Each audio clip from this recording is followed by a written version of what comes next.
Hey everyone, and welcome back. We're diving deep into something you use every single day without even realizing it. Really? I'm intrigued. It's Euclidean geometry. Oh, wow. That's a big one. Yeah, but it's fascinating. Ever wonder how architects design those awesome skyscrapers? Yeah. Or like how your GPS gets you through a city without getting lost? Yeah, actually, now that you mention it. Well, get ready for some aha moments because Yeah. the answers lie in this crazy world of shapes and spaces. Sounds like fun. We've got some excellent source material to guide us, so let's jump right in. All right, I'm ready. So tell me, what exactly is so cool about Euclidean geometry? Well, it's all about the rules that control the shapes we see all around us. Okay. Like squares and circles, triangles, even the shape of the room we're in right now. Oh, I see. It all goes back to this ancient Greek mathematician named Euclid. Oh, yeah, Euclid. I remember him from school. He basically laid the foundation for how we measure and understand space, like how we see it. So it's like that geometry we all learned in school, but like in more detail. I remember struggling with all those proofs and theorems. Yeah, those can be tough. Is there any way we can make this relatable, for our listener? Absolutely. You see, Euclid's genius was that he simplified everything. Okay. He boiled it down to 5 simple postulates. Postulates. Yeah, just like assumptions or starting points. And from these 5 basic ideas, he built an entire system of logic and proof. Oh, wow.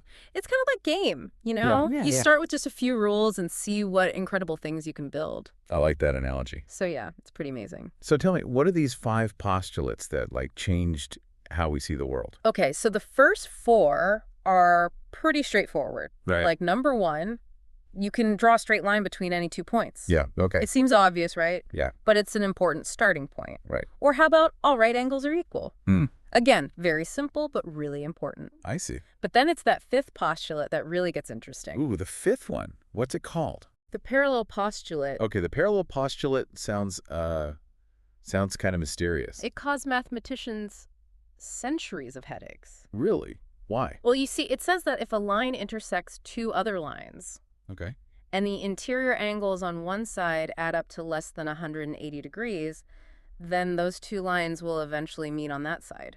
Oh, wow. It's like it defines how parallel lines behave. Wait, so in Euclidean geometry, can parallel lines ever meet? That's the thing in Euclidean geometry, they can never intersect. So that's what makes it different from other types of geometry. Exactly. Think about it. Okay. If you draw 2 parallel lines on a flat piece of paper, they'll never meet, right? Right. But imagine you draw those lines on a sphere, like a globe. Okay. They'll eventually meet at the poles. Oh, wow. And that's where non-Euclidean geometry comes in. I see. And things get a bit more flexible. Yeah, okay. So the parallel postulate is like the key to the whole system of Euclidean geometry. Exactly. But how does it work in the real world? Like, how do we actually use these principles in everyday life? Well, think about architecture. Okay. Imagine you're designing a skyscraper.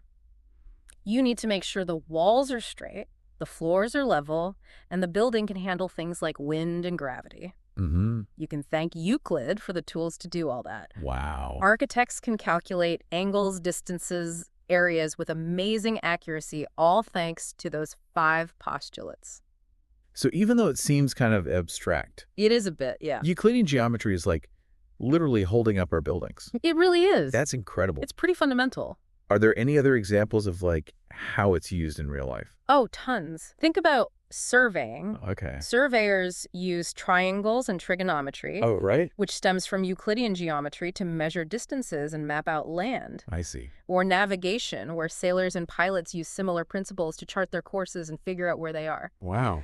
And you know those GPS systems we all use? They use satellite signals and geometric calculations based on Euclid's work to pinpoint your location on the globe. So Euclidean geometry is everywhere. It really is. Okay, so we've got the basics down. Yeah, we've made a good start. I'm ready to dig deeper into the shapes themselves. Sounds good. I'm really intrigued by triangles. Okay. They seem like the building blocks of so many other shapes. You're right. They are fundamental in Euclidean geometry, Okay. and they're full of fascinating properties. Like what? Think about the Pythagorean theorem. Oh, yeah, I remember that. You probably remember it as A plus B equals C. Yeah, that rings a bell. It tells us how the lengths of the sides of a right-angled triangle are related. Okay, but I'm a little fuzzy on how it's actually used. Sure. So imagine you're trying to figure out how long a ladder needs to be to reach a certain height on a wall. Okay. You know, the distance from the wall to the base of the ladder and, the height you want to reach. Right. Those are your A and B. The Pythagorean theorem lets you calculate C, which is the length of the ladder, Oh, I get it. so you don't end up buying one that's too short or too long. So the Pythagorean theorem isn't just some abstract formula. Not at all. It's actually a practical tool for solving real-world problems. Exactly. Pretty cool. What other cool things can we learn about triangles? Well, here's a fun fact. Okay. Did you know that the angles inside any triangle, no matter its shape or size, will always add up to 180 degrees? Oh, wow. Didn't realize that. It's like a universal law of triangles. That's cool. And this simple fact is super useful in things like surveying. How so? By measuring just two angles in a triangle, surveyors can figure out the third one without even having to measure it directly. Oh, that's clever. Woo. And it all comes back to those 5 postulates. It does. It's like a chain reaction of knowledge. Exactly. I'm starting to see why Euclid is considered the father of geometry. He really was a visionary. And to think we haven't even scratched the surface. There's so much more to explore. Yeah, like what? From congruent and similar triangles to the whole world of quadrilaterals and beyond. You're right, there's a whole universe of shapes waiting to be discovered. But I think we've covered a lot of ground in this first part of our deep dive. Yeah, we have.